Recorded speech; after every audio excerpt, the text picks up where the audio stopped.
신약성경 고린도전서 2장 1절에서 16절 그리고 3장 18절에서 23절 말씀 가운데 고린도전서 2장 11절에서 14절 말씀 한 목소리로 읽도록 하겠습니다. 시작! 사람의 일을 사람의 속에 있는 영 외에 누가 알리요? 이와 같이 하나님의 일도 하나님의 영 외에는 아무도 알지 못하느니라. 우리가 세상의 영을 받지 아니하고 오직 하나님으로부터 온 영을 받았으니 이는 우리로 하여금 하나님께서 우리에게 은혜로 주신 것들을 알게 하려 하심이라.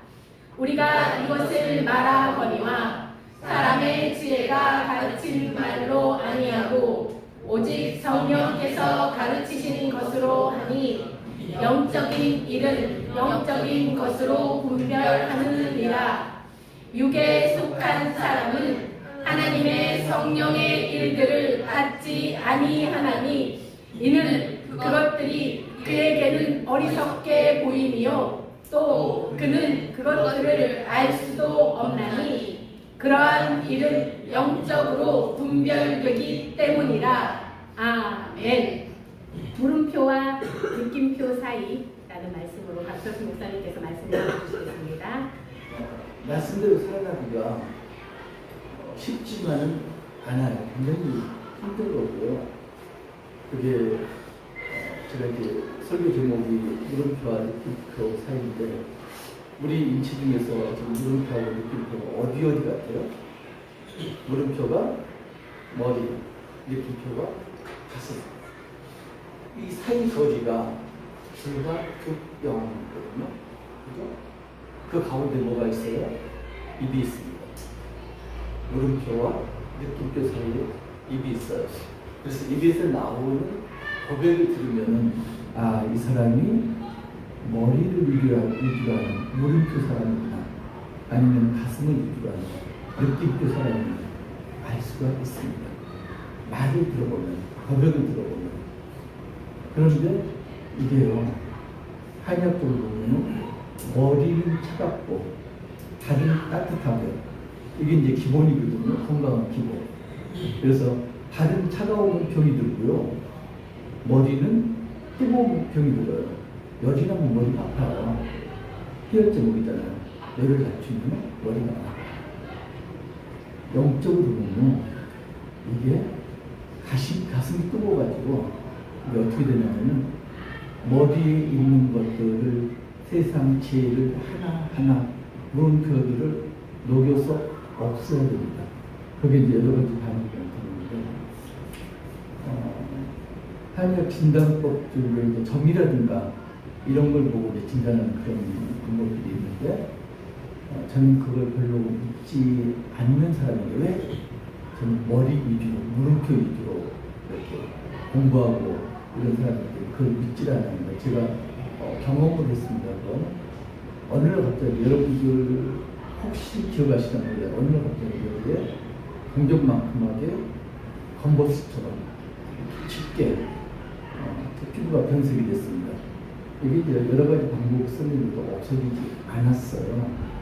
그걸 그쪽에서 그걸 주장하시는 분들은 그게 이제 진동에 의해서, 공명에 의해서 이게 인체 어느 부분이 나쁘거나 아니면은 나하고 아주 흡사한 가까운 사람이 아프거나 그랬을 때 해당 부위에 그런 반응이 나타난다 이러거든요.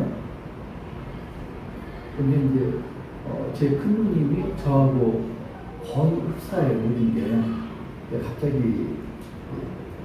담낭암으로 돌아가실 때가 기억나요. 그리고 얼마 지나서 이렇게 깨끗이 치료를 안 하는데 없어지더라고요. 그래서 그걸 이제 우리가 파동 이렇게 이야기했는데, 공명 파동. 그래서 이거 내가 겪어보니까 그게 그럴 수 있겠다 그런 생각이 들어요.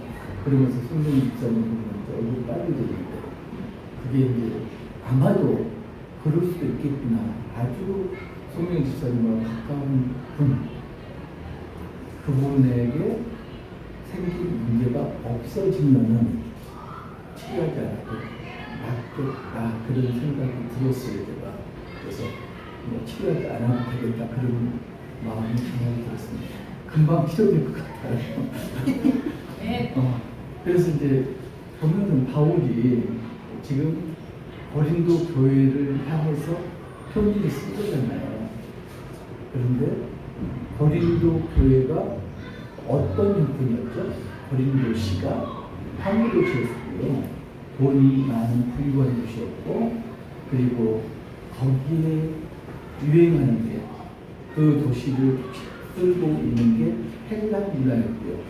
헬라 문화 특징이 이성주의고 지혜, 지식을 강조하는 그런 문화잖아요. 거기다가 항구도시, 이러니까 우상들이 많았고, 그래서 그 사람들이 추구하는 게 돈을 추구했고, 쾌락을 추구했고, 그리고 지식과 지혜를 추구했고, 힘을, 자기들이 모시는 힘을 추구했고, 이게 고린도 시고 고린도 교회였습니다. 그래서 그런 문제가 발생하니까 바울이 지금 고린도 교회에 편지를 쓴 거죠. 그런데 바울이 고백하는 게 뭐냐면, 나는 어떻게 하겠다? 십자가 그리스도 외에는 전하지 않겠다. 이렇게 말을 합니다. 그런데 아이러니하게도 그 다음에 보면은 조금 생뚱맞은 그런 이야기가 나옵니다. 내가 두렵고 심히 떨었다. 바울의 두렵고 심히 떨었을까요? 이 사람들이 어떤 사람들? 지적인 걸 추구하고 지혜로운 사람이고 모든 언변에 뛰어난 사람들. 이 사람들이 추종하는 건 운명가들. 이 사람들이 우상씨하고 존경을 했거든요. 근데 바울은 어떤 사람이었죠? 말이 언변한 사람. 물병가라고 그러죠. 웅변하고는 반대에 있는 사람. 그래서 여러분 생각해 보세요. 저처럼 말 못하는 사람이 아주 날 잘하는 사람을 설득을 시키려면 쉽겠습니까? 어렵겠습니까? 그러면 가기도 전에 지금 답답한 거죠. 고구마 100개 먹은 거지 답답한 거고. 그죠? 그래서 바울이 지혜를 추구하고 웅변을 추구하는 이런 사람들에게 복음을 전하려고 그러니까 세상 지혜로 말의 아름다운 것으로 전하려고 하니까 도저히 능력이 안 되죠. 그래서 바울이 어떻게 했다고요? 있는 그대로 알맹이만, 본질만 전하고 이렇게 결심을 한 거죠. 근데 사실 중요한 게 뭐냐면은 우리가 이제 설교지에 가고 그러면은 선교 전략을 짜는데 선교 전략이 중요할까요? 중요하지 않을까요? 중요합니다. 바울이 지금 선교 전략을 짜는데 어떤 걸 했다고요? 알맹이만 전하자, 본질만 전하자.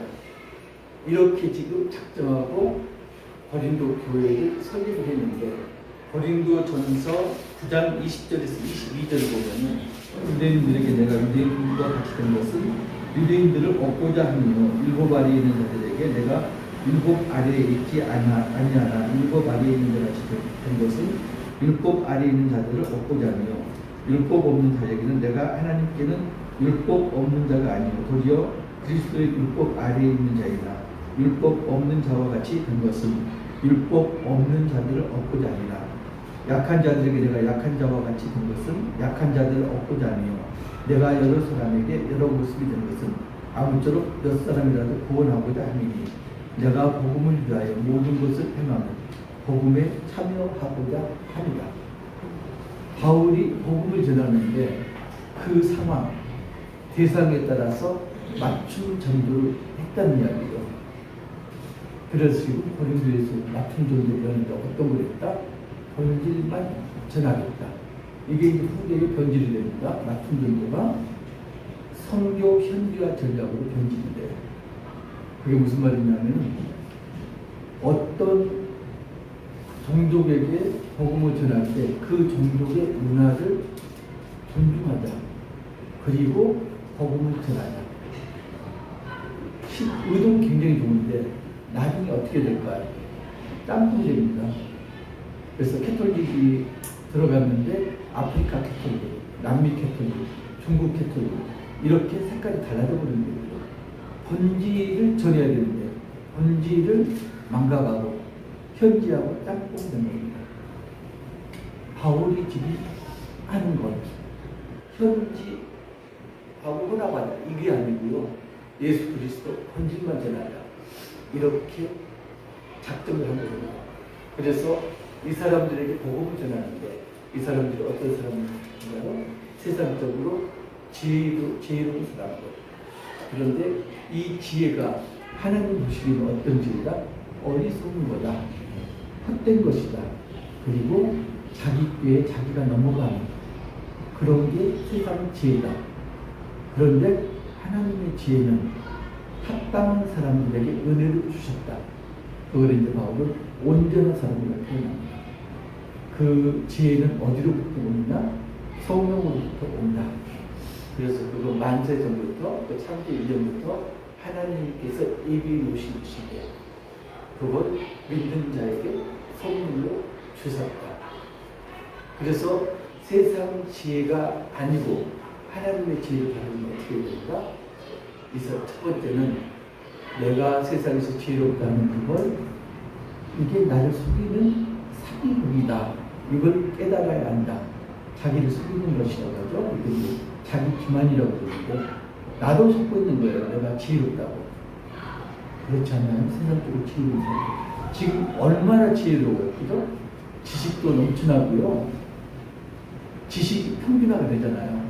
옛날에 비해서 아주 지혜롭고 지식이 넘치는 그런 사회입니다. 그래서 나는 어리석지 않아. 이게 완전히 머리에 박혀 있는 거죠. 거의 모든 사람들이.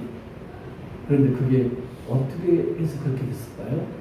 세상 지혜는 물음표로부터 시작됩니다. 왜? 교육학에서 그렇죠. 아이들 지능을 개발하려면 왜라는 질문을 하도록 만들어라. 그렇게 안 만들면 얘들은 왜 자꾸 그렇잖아요. 화해에 해당되는 게 지금 물음표입니다. 세상, 물질, 운명, 과학 모든 게 물음표로부터 시작됐습니다. 물음표라는 건 계속 분석하고요. 이성적으로 생각하고 논리적으로 정리를 하는 거죠. 이게 이제 물음표예요. 그 반면에 어떻게 됩니까? 물음표가 늘어날수록 느낌표는 없어집니다. 느낌표는 뭔가요? 영적인 기간. 이게 느낌표거든요. 바울이 이야기합니다. 사람의 마음속은, 사람의 생각은 사람 마음이 아니면 어떻게 알게 되냐.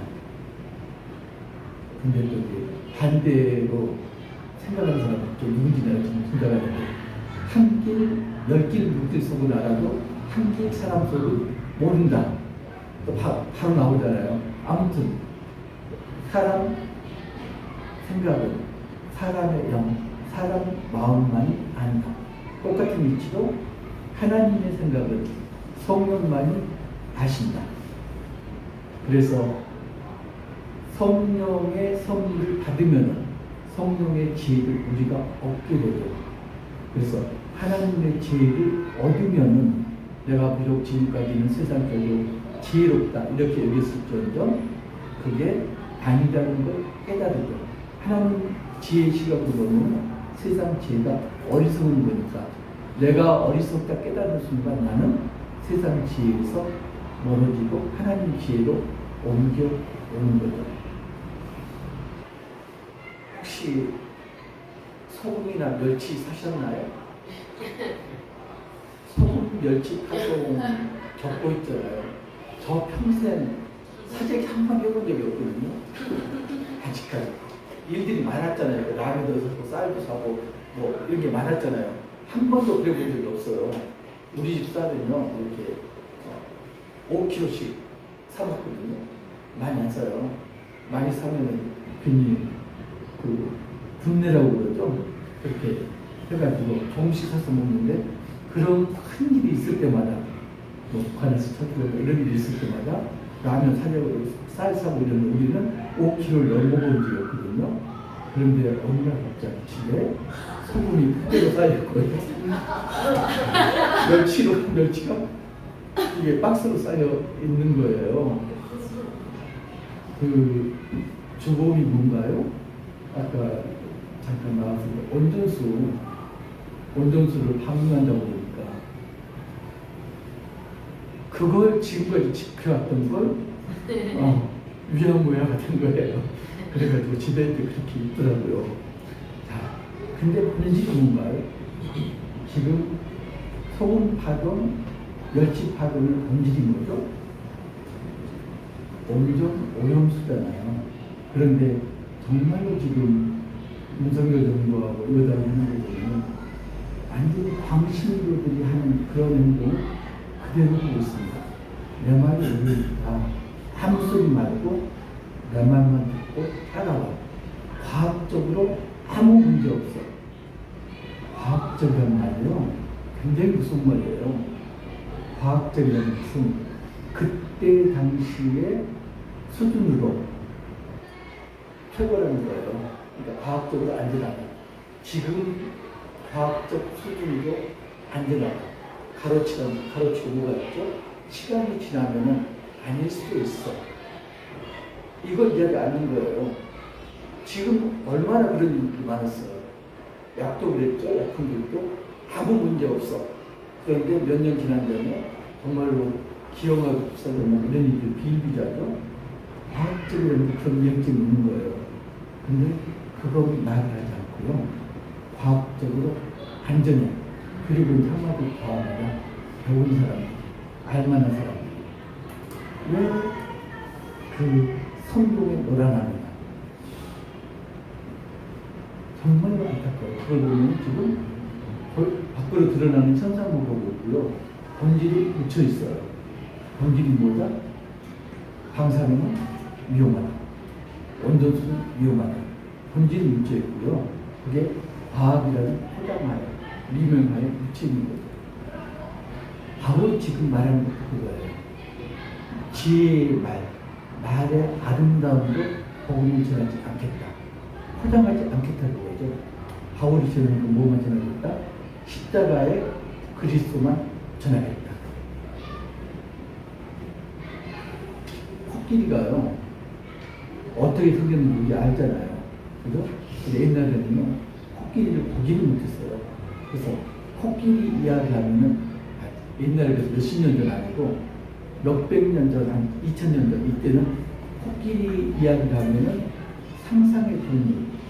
마찬가지로 기린도 상상의 동물. 어떻게 목이 그렇게 긴 동물이 있을 수가 있어? 이렇게 되는 거죠. 그래서 인도에서 어떤 왕이 선천적으로 유민들을 데려다가 코끼리가 어떤 건지 설명을 하도록 했습니다. 코끼리를 만져보고 아시는 이야기잖아요. 코끼리 코 만지기 이렇게 했는데 코를 만진 사람은 뭐라고 했을까요? 부러움이 아주 큰 별이다. 귀를 만진 사람은 아주 커다란 부치다. 꼬리를 만진 사람은 채찍이다. 다리를 만진 사람은 이건 기둥이다. 그리고 배를 만진 사람에게 벽이다. 이렇게 말을 했거든요. 자, 이 사람들이 지금 인정한 코끼리는 어떤 거죠? 자기가 손으로 직접 남에게 전해드리는 것도 아니고 내가 직접 만져본 이 코끼리가 진짜라고 여기는 거죠. 다리를 만져본 사람은 코끼리는 기둥이야. 그리고 남한테 코끼리를 설명하는데 코끼리는 기둥이야. 코끼리는 꼬리야. 코끼리는 부채야. 이렇게 설명하고 이 사람이 거짓말하는 겁니까? 아니죠. 자기가 진실이라고 믿는 거. 그것도 친히 앉아서 확인한 걸 이야기하는 거죠. 근데 본질인가요? 그게 코끼리 본질이 아니죠. 그죠? 자, 성도 현지화 전략을 할 때 이런 문제가 발생합니다. 그게 이제 우리나라에서도 발생했는데요. 복음 전파에 가장 걸림돌이 되는 요인 중에 큰 요인 중 하나가 뭐였을까요? 제사 문제. 그죠? 제사가 걸림돌이었습니다. 그래서 초기 기독교가 그때에는 그것 때문에 순교를 하셨잖아요. 그죠? 전투선 승지, 영화지, 그리고 소원이도 있죠? 성기도. 주가 제사였습니다. 자, 그런데요, 물음표하고 느낌표 사이에서 지금 물음표로 생활하는 사람들, 지극히 과학적이고 이성적인 사람들, 논리적인 사람들, 이 사람들 우리 신을 안 믿잖아요. 눈에 보이지 않는데, 그죠? 눈에 보이는 것만 진짜예요. 과학적으로 검증이 되는 거예요. 그런데 사람이 과학적으로 검증이 되나요? 물리적으로? 생명이 검증이 되나요? 영혼이 검증이 되나요? 그래서 과학자들이 실험을 했습니다. 죽기 전후에 차이나는 게 뭐죠? 생명, 영혼이잖아요. 그러면 영혼이 있다면 무게가 차이가 있을 거다. 죽기 전, 임종한 다음. 그래서 했더니 얼마가 나왔다? 21g 나오더라. 그래서 영혼의 무게는 21g이다. 그런데 과학적으로 그걸 인정받으려면 한 케이스는 안 되고요. 그걸 출시를 해가지고 다른 사람도 똑같은 결과가 나와야 돼요. 다른 사람이 다시 했거든요.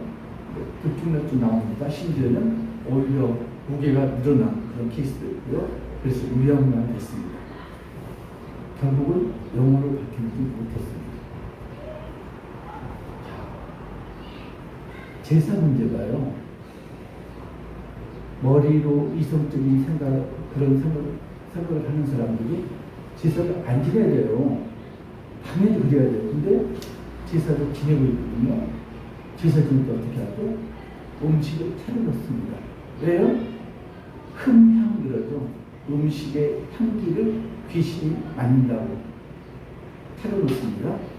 또 뭐 하나요? 향을 꽂아 놓습니다. 향을 피웁니다. 그게 뭐죠?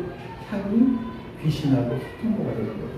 요한계시를 보면은 금향로에서 향연이 피어오르고, 그리고 성도와 기도가 합쳐져서 하나님 앞에 상달된다. 이렇게 되어 있습니다. 뭔가요? 귀신하고 소통모가 된 향이에요. 그 다음에 뭘 하나요? 절을 합니다. 경배를 하죠. 그러면은 말로는 그렇죠. 이건 조상을 기리는 행위지, 우상을 숭배하는 행위가 아니다 이야기를 해요. 근데 그 사람들 잣대로 과학적으로 논리적으로 이야기를 하면 어떻게 되냐? 그게 우상 숭배죠. 제사를 금하는 게 조상을 기리지 말라는 게 아니고 우상 숭배를 말라는 게 아니고, 만약에 음식을 만들어서 차려먹고요, 가족끼리 모여서 돌아가신 분을 기리면서 같이 음식을 먹는다면 아무 문제가 아닙니다. 그런데 그걸 먹지 않고 차려먹는 행위, 그리고 향불을 피우는 행위, 그 앞에서 절을 하는 행위, 이러면 기리는 게 아니고 조상신을 숭배하는 게 되어버리는 거예요. 제사를 지내서는 안 되는 이유가 여기에 있는 거예요. 물음표하고 느낌표, 여러분 어떤 쪽이세요? 세상은 지금 물음표하고 느낌표 사이에서 왔다 갔다 하는데, 세상은 느낌표보다는 물음표 쪽으로 쏠려 있습니다. 그런데 믿는 사람들은 물음표가 아니고 느낌표 쪽으로 쏠려 와야 되고, 마지막에는 물음표가 없어지고 느낌표 사람이 되어야 됩니다. 마태복음 1장 13절에서 16절. 자, 예수님이 제자들에게 묻습니다. 사람들이 나를 누구라고 하느냐? 14절에 보면은 더러는 세례 요한, 더러는 엘리야, 어떤 이는 에레미야나 선지자 중에 하나이다. 예수님 말씀하십니다. 너희는 나를 누구라고 하느냐? 시몬 베드로가 대답하여 이르되 주는 그리스도시요 살아계신 하나님의 아들이십니다. 세상 사람들이 예수님을 볼 때는 어떻게 했나요? 맹인들이 코끼리 만지듯이. 예수님은 세례 요한이고, 예수님은 엘리야고, 예수님은 에레미야고, 예수님은 선지자 중에 한 명. 세상 사람들이 그렇게 이야기했습니다. 본질을 놓친 거죠. 본질이 뭔가요? 주는 그리스도시요 살아계신 하나님의 아들. 자, 이성적으로 봤을 때요, 이 사람들은, 세상 사람들은 자기가 옳다고 믿는 거, 그때까지 과학 수준, 그리고 그때까지 지식 수준을 가지고 판단을 합니다. 뭘로? 물음표 가지고. 그런데 믿는 사람들은 어떻게 할까요? 믿는 사람들은 성령의 지혜로 판단을 합니다. 그래서 마지막에 보면은 고린도전서 3장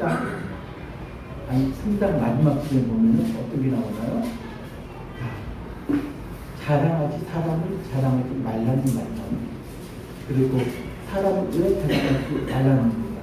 세상의 지혜는 아무 쓸모없는 어리석은 거다. 그런데 사람은 하나님께서 창조하셨다. 그리고 모든 만물도 하나님께서 창조하셨다. 누구를 위해서? 사람을 위해서. 그래서 모든 만물이 사람의 것이다. 그런데 사람은 누구 것이냐? 그리스도의 것이다. 그리스도는 누구 것인가?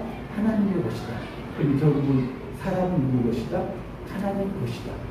그러면 사람은 누구를 자랑해야 되는가?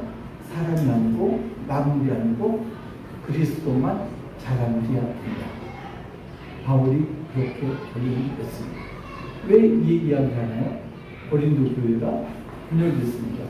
나는 바울에게, 나는 아볼로에게, 나는 그리스도에게 속했다. 이렇게 분열됐잖아요. 너희 그게 세상 지혜로 봐서는 그럴 줄 모르지만 그건 잘못된 거야. 바울도 아볼로도 자랑의 대상이 아니다. 오직 그리스도만 자랑한다. 여러분들이 지금 어디에 와 있나요? 물음표 아니면 느낌표. 처음에는 내가 세상적으로 지혜롭다. 그걸 전체로 깨지 못합니다. 그런데 그걸 깨지 않고서는 성령께서 주시는 성령의 지혜를 얻지를 못합니다. 세상 지혜를 얼마나 떨쳐내는가, 거기에 따라서 성령의 지혜가 나한테 있기도 하고 없기도 합니다. 그래서 날이 갈수록 어떻게 되나요? 세상 일에 재미가 없어집니다. 세상이 어떻게 돌아가는지 전혀 상관하지 않게 됩니다. 내가 걱정하지 않고요, 세상은 돌아갑니다. 내가 걱정한다고 해서 세상이 올바로 되나요? 하나님께서 터치하시면 한순간에 올바로 됩니다. 내가 하는 게 뭔가요? 그리스도 증거하고 자랑하는 것. 그게 여러분과 제가 하는 겁니다. 저도 아직까지 온전히 느낌표 안에 있지는 못합니다. 그렇지만 어디로 가야 되나요? 우리가 갈 방향은 물음표가 아니고 느낌표입니다. 우리 모두가 느낌표 사람 되시기를 주님의 이름으로 축복합니다.